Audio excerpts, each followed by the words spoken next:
One in the air for the people ain't here. Two in the air for the father that's there. Three in the air for the kids in the ghetto. Four for the kids that don't wanna be there. None for the niggas trying to hold him back. Five in the air for the teachers not scared to tell those kids that's living in the ghetto that the niggas holding back that the world is theirs. Yeah, the world is yours. I was once that little boy, terrified of the world. Now I'm on a world tour. I will give up everything, even start a world war for these ghetto girls and boys. I'm rapping around the world for Africa to New York. What is going on YouTube? It's Amp Energy here, leader of Amp Clan, and today we're bringing you guys the world's first search and destroy nuclear in Black Ops 2. This gameplay is done by Bistron. He is a search and destroy player from Australia. I'll tell you guys some other gameplays he's gotten in S&D. Actually, in MW3, he had a 36-0 with specialist search and destroy mob with the Spaz 12. He also had a search and destroy mob with the silenced 5.7 pistol. So as you can tell, this is an amazing player we have in front of us, and you know, this game plays 33-0 in search and destroy. Obviously, he's using a team because it would be basically impossible to pull off that many kills in search and destroy solo, and if you were to do it, it's basically impossible to go flawless. So he was using a team in this gameplay, but this is the world's first search and destroy nuclear, and you know, this is absolutely incredible gameplay. Nobody's really even gotten close to this besides for him. He tweeted me on Twitter saying he had a 29 gun streak, and he's like, if I was to get the nuclear, would you be interested in it? And I said yes, because at the beginning of Black Ops 2, I basically tweeted out saying, you know, if anyone gets an S&D nuclear, I'll give them a shout out. And, you know, it took all the way till now till someone was able to pull it off, and so I'm uploading it for him. And Amp Clan's had like, what, 310 uploads, something probably even more than that. I'm not looking right now at the screen how much there is.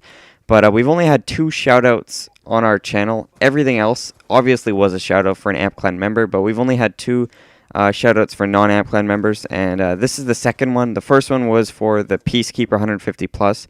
You know, that game, that gun had just come out, and you know, at that point in Amp, we had a lot of PS3 players. We didn't have that much Xbox players in our clan, so you know, we didn't really have that much guys who could use the Peacekeeper, so we didn't have any amazing gameplays, and that guy got an amazing gameplay. So you know, I decided, you know, I'd help out his channel, help out our channel a bit by uploading it.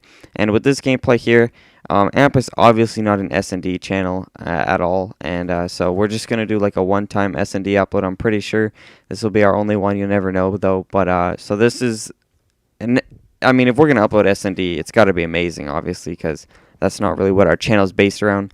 And this player also does other game modes too, not just S&D. He does Ground War, and you know, he's an amazing player, and I definitely think he deserves this shot.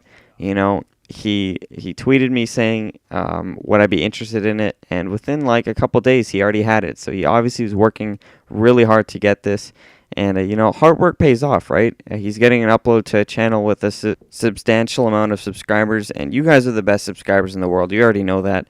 And so you know, this player right here, he worked really hard for it, and he decided to send the gameplay to Amp, and you know, that says something. That you know, that makes me feel good that we're the channel he thinks of when he has this kind of a gameplay. So if you guys want people to do this more often, definitely subscribe to the player so other people will be interested in trying to get an Amp and getting gameplays, because they'll see the impact it has on someone's channel. If we can get this guy from 700 subscribers to something a lot more substantial, over 1,000, even close to doubling his subscriber count, that would just really say something about how loyal you subscribers are. So that would mean a lot if you guys could do that for us. And I'm sorry this is not the best commentary. Usually my commentary is a little better, but you know, I'm stumbling over my words a little bit today. But I'm not an S&D player, so I can't really give you guys tips. So I think I'm going to turn this commentary over to the player, and we'll let him finish it up. Just in closing, definitely go check out his channel out. His link will be in the description.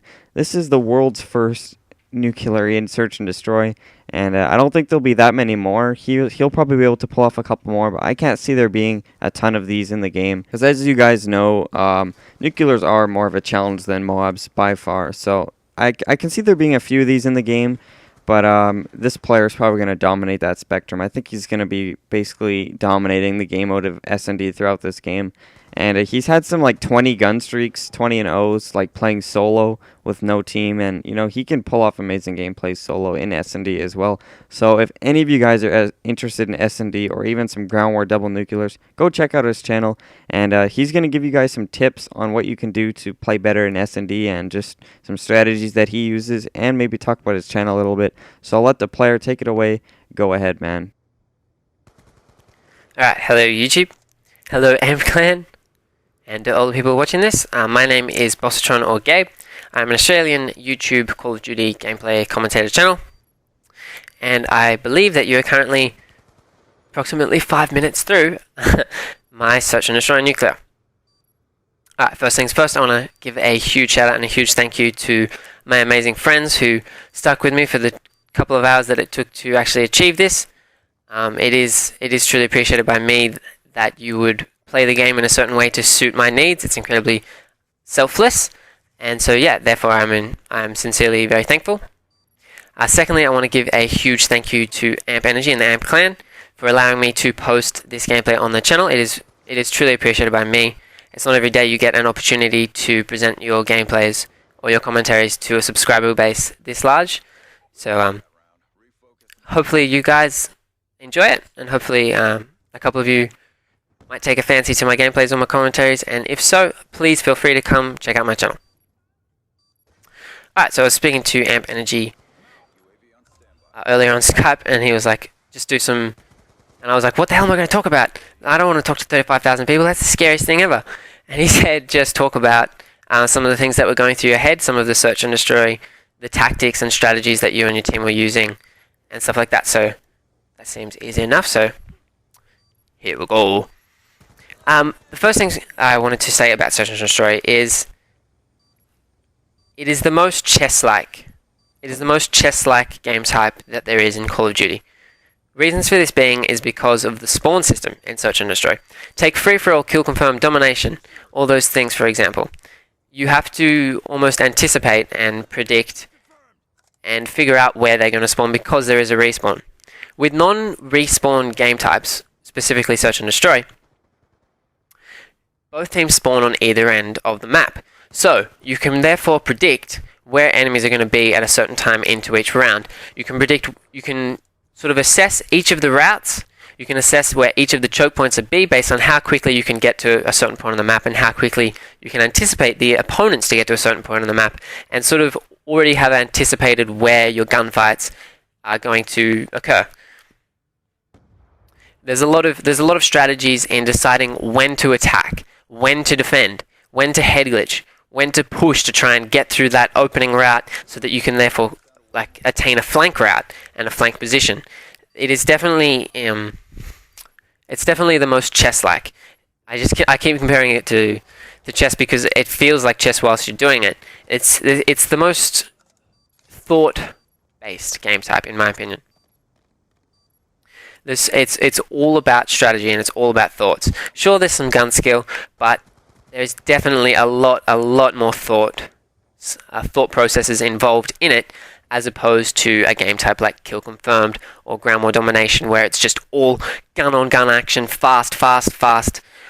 Use your reflexes, use your gun skill, use your jumping, use your jump shotting, all that sort of thing. Alright, looks like I'm out of time already. If you guys enjoyed what you saw or what you heard, please do come check out my channel, and remember to leave a like rating on AMP Clan's video. Alright, thanks guys, bye.